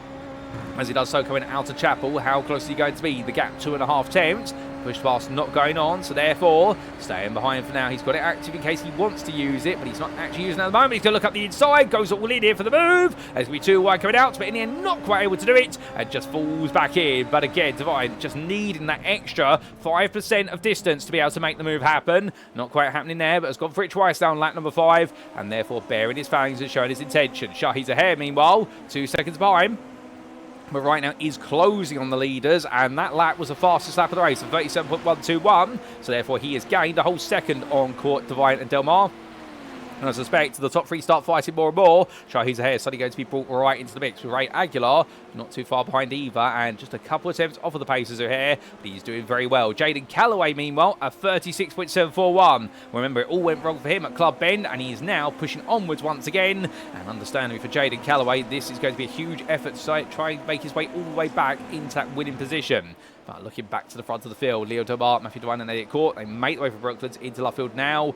On that gap still just staying quite comfortable for Delmar at 3 attempts. Devine almost there, but not quite close enough. But that's the thing, Delmar just doing enough at the moment, and he's making Devine have to work harder and harder to close that gap down, and that's what you want as the Rodent GP leader here. You just simply want to get your rival to have to push harder and harder, make mistakes, use up his instant points like he did there, going through Cops Bend by running wide, and that means you've got more to play with later in the race, whereas Devine, meanwhile, will gradually take things away. He'll use up all his assets and his resources prematurely, potentially.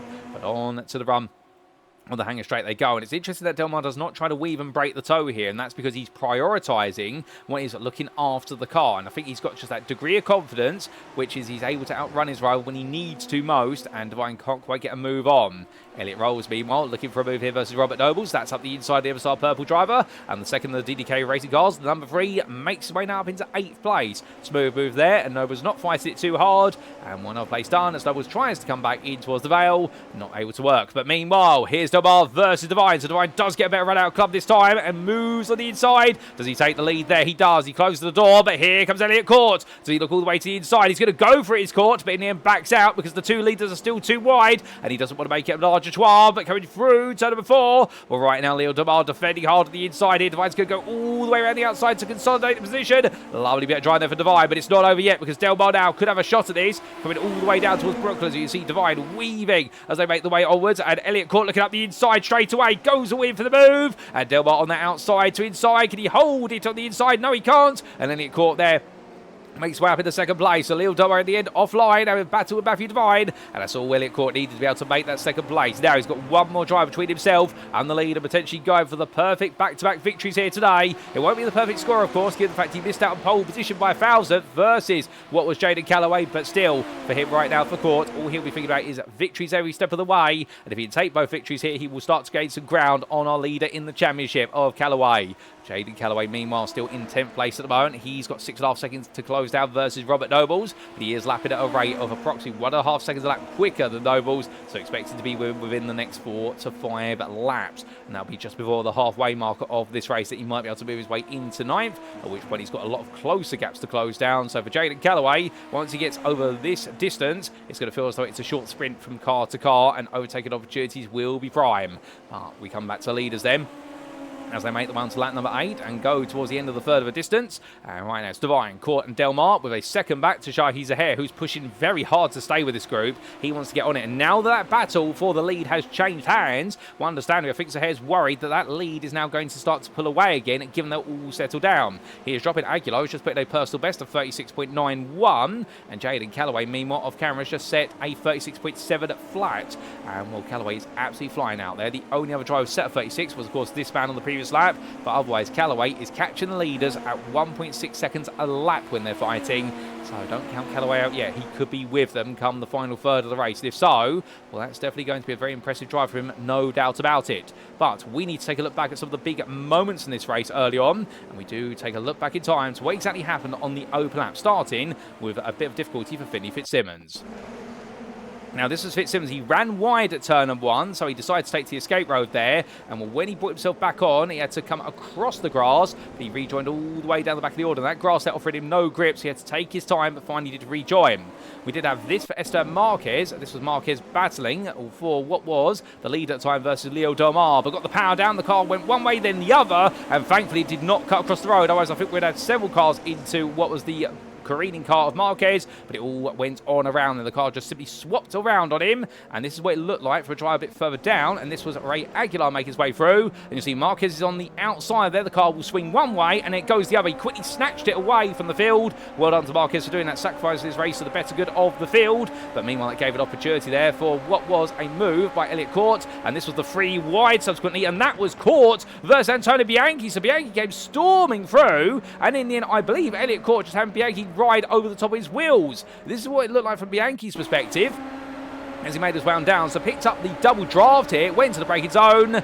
Ooh, goodness me. Well, some would argue that Court's come across there and triggered the contact of Bianchi, but it was a closing gap either way into that braking zone, and will definitely going to be one of those big moments which I can imagine the stewards will be spending a lot of time on. But this is what it looked like for the exterior pictures, and in the end, free wide, and Court came over, and in the end, Bianchi right in the middle into a closing space, with his teammate Fabian Sanchez on the outside, and Bianchi sent sky high and came crashing back down to the ground. But then we had this for Elliot Rolls. And this was Elliot Rolls battling side by side at the time with Gareth McAllister. And what exactly went wrong here for Rolls? And the rear of the car let go there on the exit curbing. And he drove onto the green painted section, which offers a lot less grip, even less than the curb on the outside. And did very well to catch that before it went to the barrier. But meanwhile, we had this for Jaden Callaway. Now, this was coming out of Club Bend. And we all went very well for the on-limit motorsport driver. And it was through the corner. The rear just completely let go. And then we had this for Finley Fitzsimmons. As the car went one way, then the other. He was too wide versus Gareth McAllister at the time, and it completely swapped round to him. I think that was Gareth McAllister who was side by side with. Yes, it was, and it all went on around for him, and that explains the story there as we do take a look back at what was this for Fabian Sanchez. And this was on lap number 3, battling side by side time with Jace Mayer. And, well, of course, this is where Mayer got it wrong, made the contact with the side of his car and sent Fabian Sanchez to the barrier. And it was Jace Mayer who followed him off the road in the end. And, well, unfortunately for both drivers, it all went very wrong. But it was a loss of control there for Fabian Sanchez. No, a loss of control for Jace Mayer that triggered a further loss of control for Sanchez. And it all added up by the looks of things. Meanwhile, we had this was Esteban Marquez being pranged there by Finley Fitzsimmons coming through Maggots into Beckett. And this is what it looked like on board from Finley Fitzsimmons. This is on lap 3. And Fitzsimmons for MSR Purple was already doing some recovery work after the difficulties of the end of lap 1 into lap 2 and just came in with too much speed, hit Marquez on the back, and unfortunately after that their races were in pieces. And we had this on lap number 4 for Arturo Mayorga as the INCA Chips racing driver made his way in towards turn number 6, and the rear of the car let go there, a long drift sideways, and in the end, thankfully the driver coming through behind Antonio Bianchi able to take evasive action. Otherwise I think we could have had a bit of an incident there for everyone involved, but not so, and Arturo Mayorga able to carry on after getting the car turned around. With that, ladies and gentlemen, it's back to your live race. Here we go. And as we do come back, there's still plenty of races to come, no doubt about that. But what has changed since we've last taken a look? Well, the key thing that has not changed is who your leader is. Matthew Devine still leading as we make our way towards the end of lap number 10. Head of Elliot Court with Leo Delmar falling back a little bit, and Shahi Zahair has closed up. So Delmar now under pressure for 3rd place, rather than being able to keep the pressure on for 2nd and 1st. And Ray Aguilar in 5th is 3 seconds behind, but it's Gareth McAllister who's chasing him. And McAllister right now is doing a really impressive stint here with Craig Brick following him through. And you've got Elliot Rolls closing on them with Robert Nobles and Jaden Callaway completing the top 10. And Callaway's progress, well, right now Callaway is absolutely flying out there, it must be said, and he's almost now within touching distance of the battle for 9th place. He's going to need 2 more laps to get there, but when he does so, well, given the fact he's just taken another 8/10 out of Robert Nobles, I think he's going to be very happy to go on that move and feel as though it's all started to click together. But unfortunately, we have lost Marquez, Sanchez and Fitzsimmons from this race as a result of the incidents that did befall them, as we saw earlier on. Indeed, quite a strange incident for what was Jaden Callaway to get it wrong through Club Bend, but the incident we did see for Finley Fitzsimmons, on reflection, we believe actually that might have been the car from INCA Chips Racing of Arturo Mayorga rather than the car of Gareth McAllister. We didn't quite catch the door number, but either way, he did have a car on his inside. I think there the car looped on Fitzsimmons as a result of trying to carry all the speed around the outside of Club, which given the fact the tyres would have still been coming up to their final 10 to 15% of temperature at the end of the open lap, he wouldn't have had the grip there to be able to make that work out. But meanwhile, Matthew Devine and Elliot Court here, they're definitely up to temperature now, as we do see Shahi Zahair inching closer and closer here. And for that 3rd place, and the Arriva Drive Racing driver, he's definitely looking very quick in this feature race. Puts the push to pass on here. He's already used a quarter of it as he makes his way up towards Stowe Bend. Will he go all in here for the move? Yes, he is. He's going to come over a huge overspeed to the best part of 5-6 miles an hour. And as he makes his way in, that's going to be side by side all the way through. But will he be able to hold it? The answer is going to be no. Delmar defends it well, coming down the hill and onto the braking zone, but definitely bearing his fangs. But Delmar once again doing what he does best, which is a very delicate defence, and just designed to do the bare minimum needed to try and hold that position. Meanwhile, behind, Gareth McAllister's got Craig Brick closing. Elliot Rolls is also right with them now. And McAllister feeling a bit of pressure in 6th place and almost on course for what could be a top 5. He can catch up to Aguilar. Anybody in front who gets it wrong. We do have a new fastest lap of the race, a 36.319 from Jaden Callaway. Well, you know, you see Craig Brick here. He's now putting the push to pass on standby. He wants to get this move done. I think Brick feels as though that he can beat the sister team driver for INCA Chips Racing, and he wants to try and prove the fact he's got the pace here, perhaps to chase down a top 5. And the 777 try has been sorely missed on this grid. And right now, here he comes then in the draft. No push to pass on at the moment. Instead, he's just keeping on standby if he needs it. But on the inside he goes. It was Brooklands, but breaks early there and does not want to force the move too hard on Gareth McAllister. I think he could have broken a bit later given the space that McAllister gave him. And also the fact that corner does taper off very gradually. But still, Brick playing safe, but not if he makes a spin there. Oh, it's into the barrier just before the national pit lane entry. And for Craig Brick, it all falls apart. It was looking so good. And suddenly, as soon as we go to sing his praises, where it all goes wrong. Meanwhile, Shahi Zahair gets past Leo Delmar as they make the way through. Maggots in towards Beckett, and Delmar gives up the place there, coming in towards the fast left-hander. Does not want to fight it too wide all the way through. And Shahi Zahair right now up in the 3rd place. How much further can he go then? And he's made that move. Well, Matthew Devine has got a bit of pressure here from his sister team driver. He's in what is, in a way, you could say the junior team for DDK with TH Jordan, or the sponsor team. Meanwhile, we do have the lead team of DDK Racing, Elliot Court there. Well, right now, he's on the attack, looking for that move. And right now, I think worried that Zahair's closing. And also, I wonder if the team has said to him on the radio, it's all well and good how you're doing, but be aware that Jaden Callaway right now is gaining on average when you're not pushing a whole second a lap on you. And that's going to be the big threat, I think. as they come down towards turn number 3. And it's not whether Court's going to be caught by his hair, it's more whether Callaway can get onto the back of him by the end of the race. And Jaden Callaway, a 36.085. That is another 6 attempts taken out of Elliot Court. And given the fact that Callaway right now is 12 seconds behind, understandably, for Elliot Court at this point, he's got to be a looming worry. But Callaway's having to push every little bit out of his car to be able to make that progress. And therefore, that is the one downside of what Callaway's having to do. He might be able to use the overtake button a bit more regularly to make moves, but also just to keep drilling in those laps. Whereas normally, of course, what a lot of drivers do is they try to save it for the second stint, and particularly the last couple of laps when they want to go for the fastest lap of the race, but also because the idea is that's where the batting is going to be at its finest, and also that's where tyre life is definitely going to be its most questionable. So you try to make up the tyre life deficit by simply using the push to pass. But back to the front. And Devine and Court still together for now. And to be fair to Matthew Devine, even if he doesn't win this race today, the DDK TX Jordan driver, the pace he's putting on and the performances over the course of this season so far, ever since the Hockenheim ring, yes, he's had his moments where it's got a bit wrong, but to be fair, he's had better moments compared to worse moments on the whole. And it's understandable the number 88 driver here really riding a wave. And I suspect when we come back after the mid-season break, he's going to continue to ride that wave. As meanwhile, riding his way up the inside there to 8th place is Jaden Callaway, taking the place off of Robert Noble. So now up into the top 8. His next target is Elliot Rolls. You can see here is still having to try and find a way past the wily Gareth McAllister. McAllister who did not fall to the pressure of Craig Brick, who made that major error coming out of Luffield Bend. Well, right now, for McAllister, he's still trying to make sure he holds on to that 6th place. And could he create a bit of a stopper for what we Jaden Callaway? Because Callaway coming up behind Elliot Rolls. Well, we are now into the second half of this race, and everyone is going long at the moment, apart from Carlos Balanas, who's coming to the pits, and as he does so, leaves it. But I think that's for a drive-through penalty for Carlos Balanas, because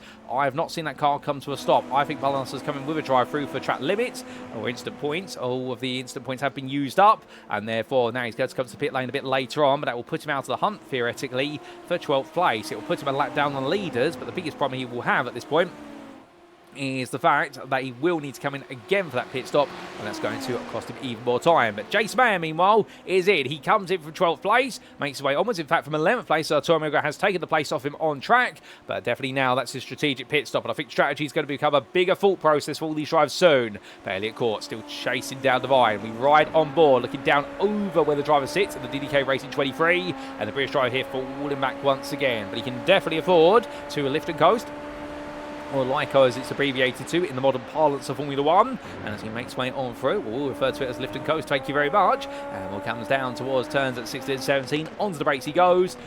As he does so, the British driver here, knowing he has got the cards in his hand, he still needs to make the move, but he can definitely right now just play it smart and stay within distance and not push too hard. Fastest personal best there for Matthew Devine, a 36.631, his best lap he's set in race conditions all day, caught a 36.74. There's some fuel saving going on there, I suspect. And Elliot Rolls, meanwhile, and still chasing after Gareth McAllister, but look at Callaway behind, a 36.031. Callaway gains another 7/10 almost on Rolls.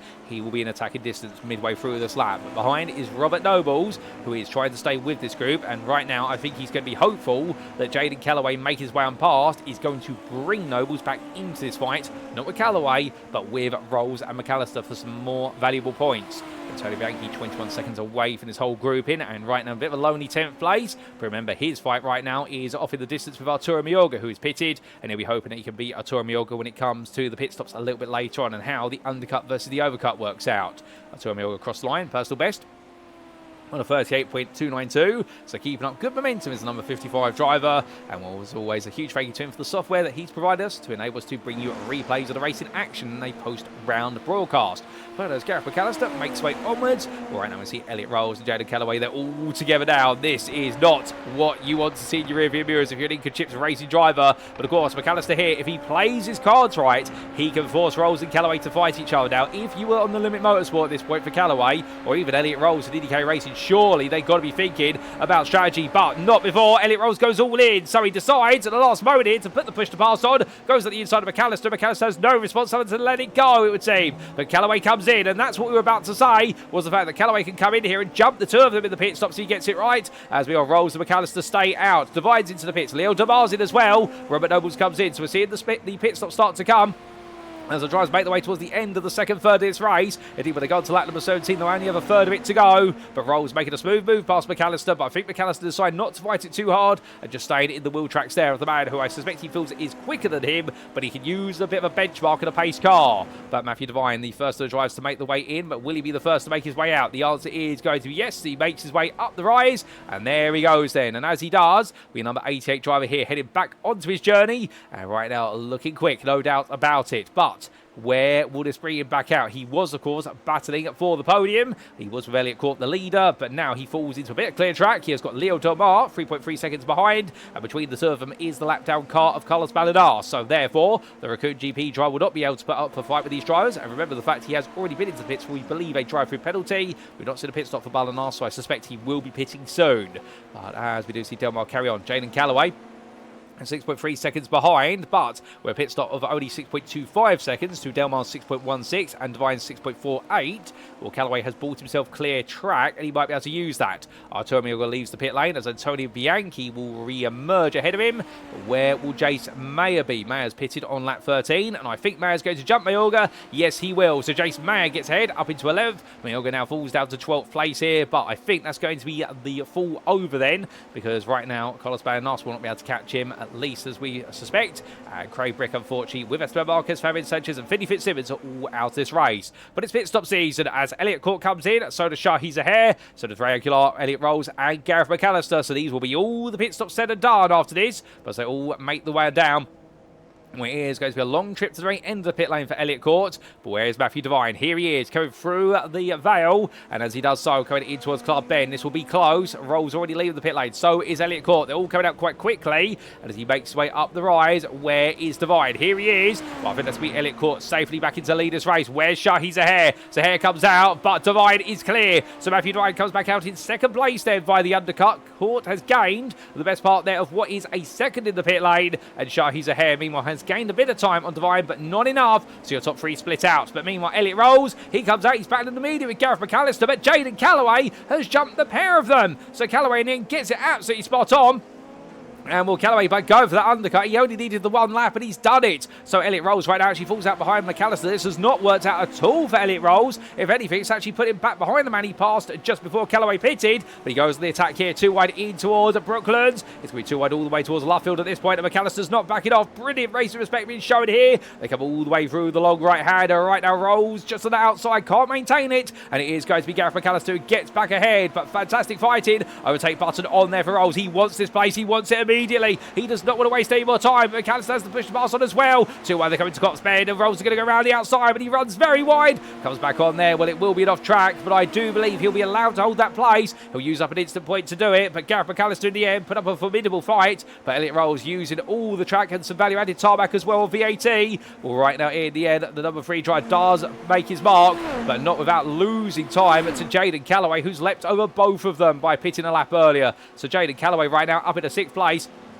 And with a grand total, what is another 7 laps to go when our leader goes on to lap 18 as he goes past my contact with window now does Elliot Court. Well, understandably, Jaden Callaway, he's got the best part there of 10.5 seconds of time to close down, and he's got to do it within 7 laps and then make the move if he wants this win. Is it going to be possible? Something tells me no. I think he will be within touching distance of the podium come the end of this race, but right now, of course, it will all be subject to how much of a battle he has to fight his way through, given that Ray Aguilar's just up the road, then Leo Delmar, and then he has to encroach upon Shahi Zahair, and the arriving drive racing driver, given the opportunity he has here to make it another podium, I would suspect the number 10 driver here, if it is the last couple of laps versus Jaden Callaway, you will see him literally defend that position as if it was for the championship crown. But as he comes on around, will be while Leo Delmar 2.2 seconds back and still trying to stay close, but Delmar's pace not quite able to match the top 3 at the moment. And we saw that, of course, in the early stages of this race, the fact that he had that brilliant start, able to control the lead, but over time they have caught up and surpassed him on pace. But Delmar right now, I think, just focusing on a very consistent race and protecting those tyres and making sure he doesn't put a foot wrong. And that's the thing, he's not the quickest out there. If you're looking for Mr. Consistent, Leo Delmar has got his name all over it. Throwing his way between the corners. We do take a look back at how Jaden Callaway made that double move for position, and also, of course, how Matthew Devine and Shahi Zahair swap places, and this is how it all began.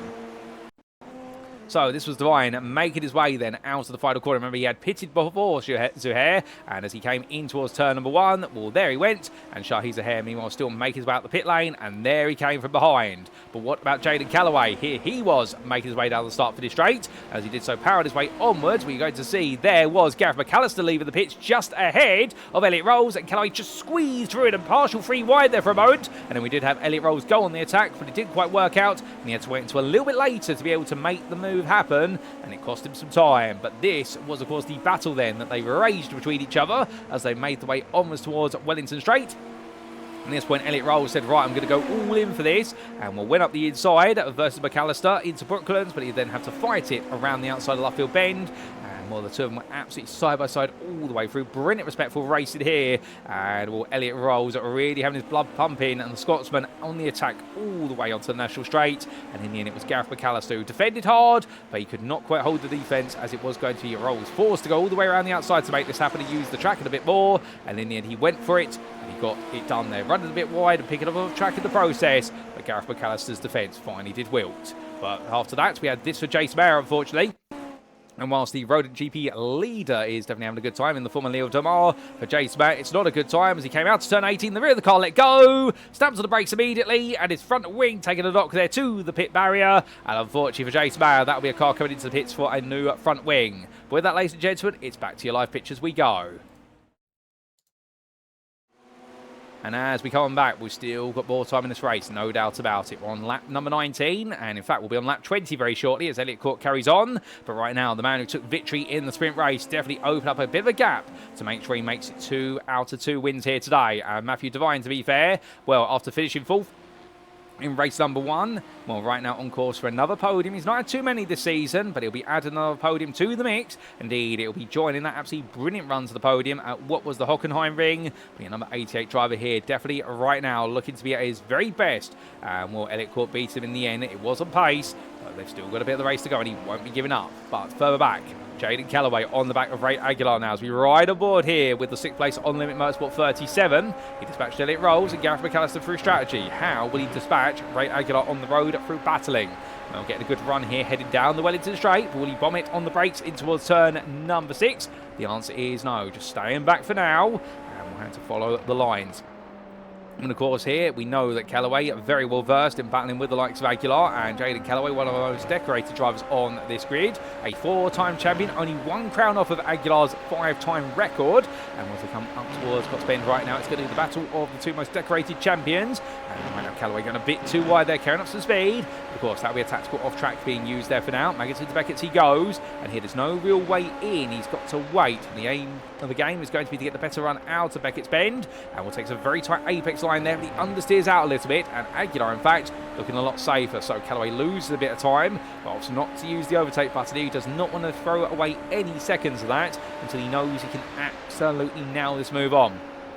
We're going through the corner where your leaders are already making on to lap 21, so 4 to go. And Callaway right now, is he going to be stumped here behind Aguilar? Will Aguilar take a top 5? Make sure Callaway can't come through. Oh my good lord, as he jumps over the curve there at turn number 16. That front left tyre going up into the sausage curve, and that's going to cost him a lot of time. And we're going to need to settle the car down and keep an eye on the suspension, because that might have locked the wheels out of alignment a little bit. And for Callaway there, small mistake, but such big consequences, it doubles the gap, and he's got to do all that work once again. But he is still putting in personal best sectors. He's still putting in the fastest sectors of everybody, not completely on a single lap, but definitely over the course of multiple laps. He's currently the owner of the fastest sector in Sector 1. He also was, just up until Shahi Zuhair's gone for it just now, the owner of the fastest sector in Sector 2, and also until Aguilar just put together an absolute mammoth final sector, he was the owner of the fastest sector in Sector 3. So Jaden Callaway really is the benchmark for 1 lap pace around here, but the problem is things have not quite clicked together in this race after what happened right at the start of Club Bend.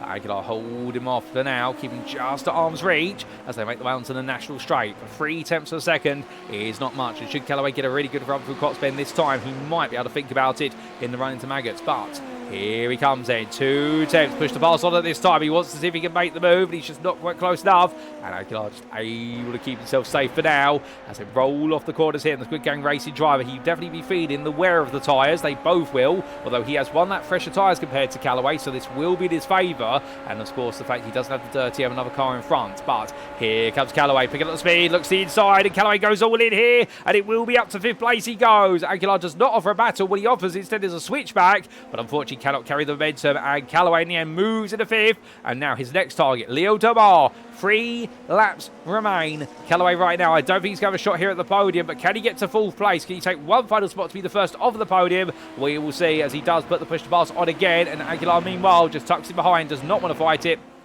And I suspect the Squid Gang Racing driver here today is just here to pick up the points and make sure the team definitely have some valuable points coming out of this round with Adam Merchant absent, and therefore Aguilar's got all the responsibility.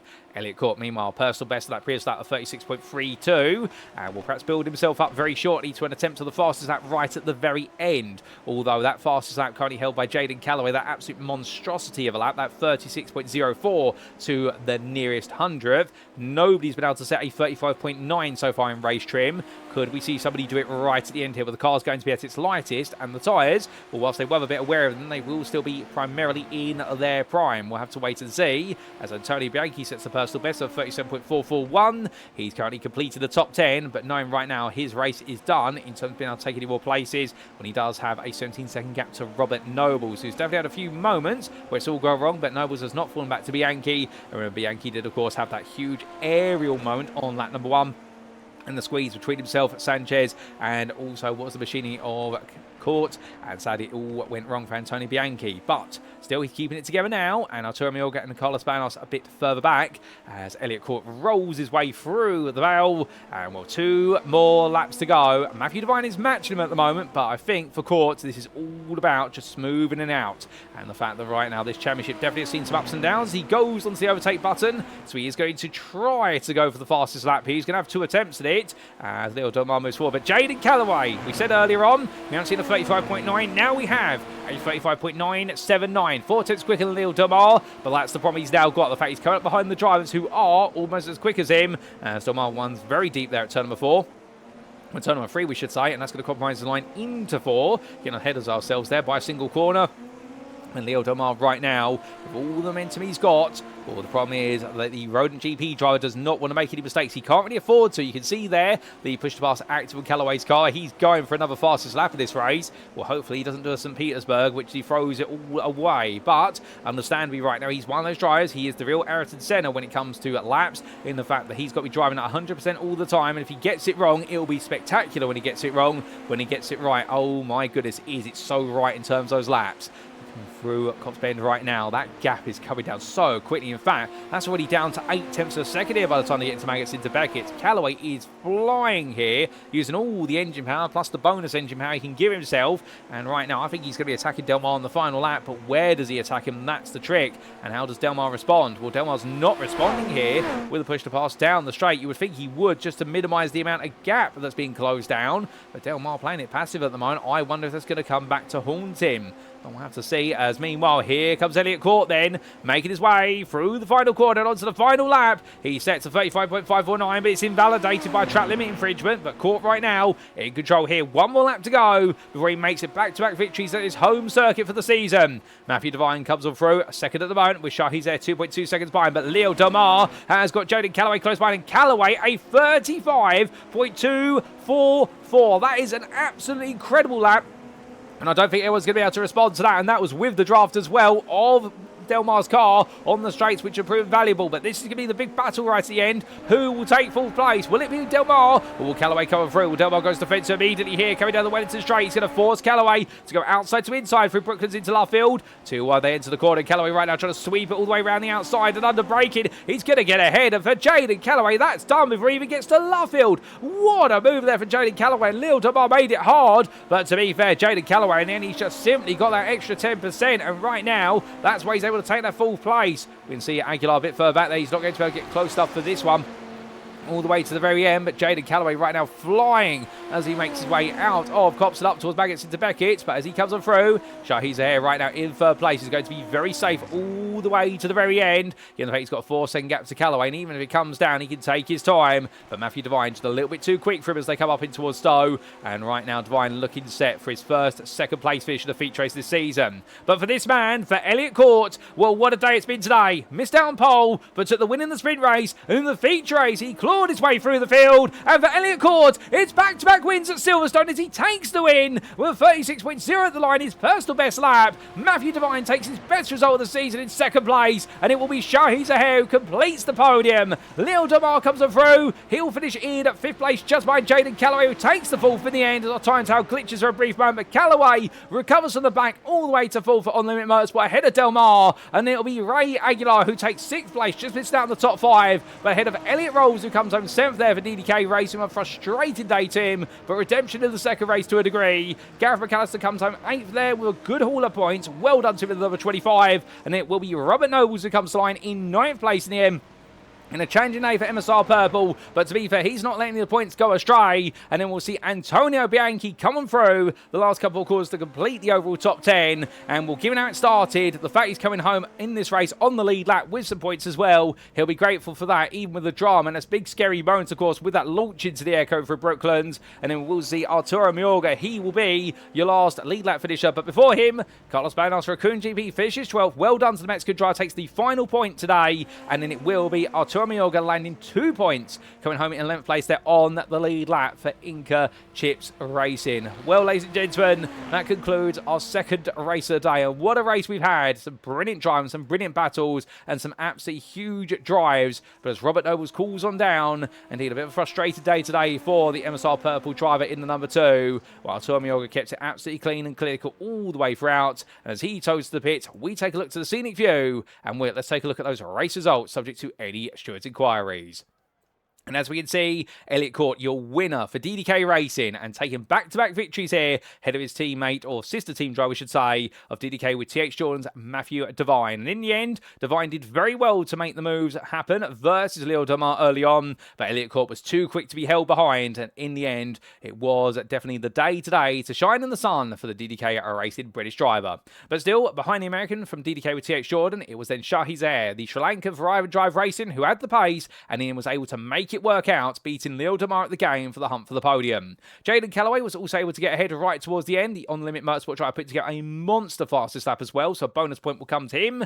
But that 35.244 indicating the fact he had the pace to win today, but unfortunately beaten to the punch in the sprint by Elliot Court. And here in the feature race, that spin at the club corner cost him so dearly and throwing it all away. But Leo Demar was fifth for Rodent GP, and the Frenchman in the end, not quite on the podium, but another top 5 finish, another good haul of points, and definitely his spot inside the top 10 in the championship is looking increasingly secure as the season goes on. Ray Aguilar, sixth for Squid Gang Racing, had some moments of brilliance, but couldn't quite match the top 5 right towards the end, but he was able to hold off Elliot Rolls to DDK Racing with the Scotsman taking 7th, and it was Gareth McAllister for 10 seconds behind in 8th place for INCA Chips Racing, head of Robert Nobles for MSR Purple, and Antonio Bianchi for INCA X Competition 51, who completed the top 10. Arturo Miorga, best of rest 11th place there, your last lead lap finisher for INCA Chips Racing, and it was a lap down as classified for Carlos Banas for Raccoon GP, who took the final point ahead of the unfortunate retirement for Jace Mayer, 5 laps on the end, and unfortunately Mayer's race coming to a stop for Rodent GP, but he will still be classified as a finisher, but he will take no points as a result of finishing 13th, and then we did see the retirements for Craig Brick, Esteban Marquez, Fabian Sanchez, and Vinny Fitzsimmons, all of them classified, of course, as non-finishers. But goodness me, ladies and gentlemen, what a race today. And well, we've had 2 brilliant races at the Silverstone Grand Prix circuit, but of course, there was the question of how exactly we did see Elliot Court take the lead in the sprint race. We haven't quite had the opportunity to take a look back at that until now, and given the fact that Elliot Court taking back-to-back wins today, it's only fair we show you how he took the lead and eventually the win in the sprint race. So just bear with us, we'll be back in approximately 60 to 90 seconds time to bring in that overtake before we do wrap up today's show.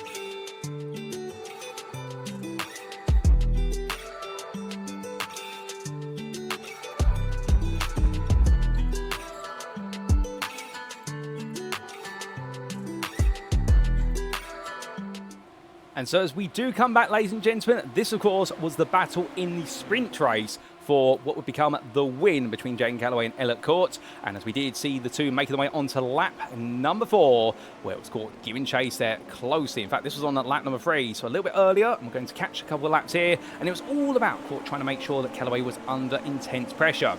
As they made the way onward for Elliot Court, definitely not taking that pole position in qualifying by 1,000, but that showed you how close they were. And this second lap and the third lap were all a build-up to a big move. But Fabian Sanchez was a bit further back, and we saw Esteban Marquez and Matthew Devine with that long conga line of cars as well. So exactly what were they doing a breakaway, where it was all in the corners, where Courtney able to extend a gap of 1 second to Fabian Sanchez and make his way on to that national straight, and therefore it was left for what was Jaden Callaway increasing pressure.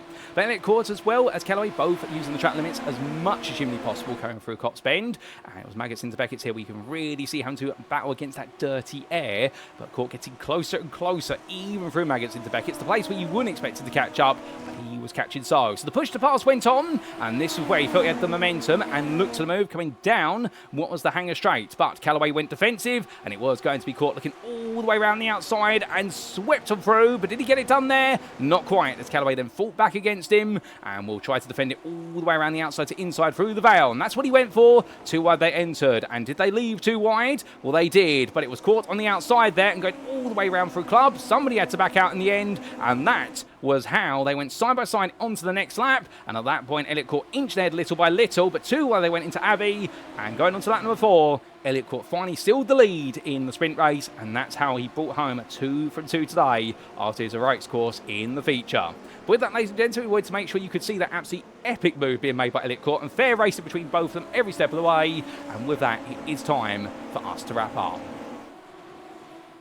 And thank you very much for watching. If you have enjoyed today's show, and perhaps you're sat there right now wanting to know more about the League Zero Formula Series, well, the best place to go to, of course, is our official website, recently revised and republished, and that's still at the web address of www.leaguezero.net, as you can see on screen now. Indeed, the #1 place to go to for all things League Zero, particularly for our Formula Series, and whether you are just a curious onlooker or alternatively you want to get on the grid, this is the best place to go to if you want any information. We've got our schedule, our standings, our Hall of Fame, of rules, our regulations, how to register, how to file a protest if you are on the grid, and of course, how to join the official Discord community. And that is the beating heart of the League Zero Formula Series, and that's where you need to go to if you want to speak to any of the staff members, the admin members, or even get in touch with the drivers. And well, given the fact we are in our 18th season, there's never been a better time to get on the grid at the League Zero Formula Series as we go from strength to strength, and we'd be happy to have you regardless of whether you're an esports professional all the way through to a rookie racer spending their first hours in racing the Super Formula SF23 car.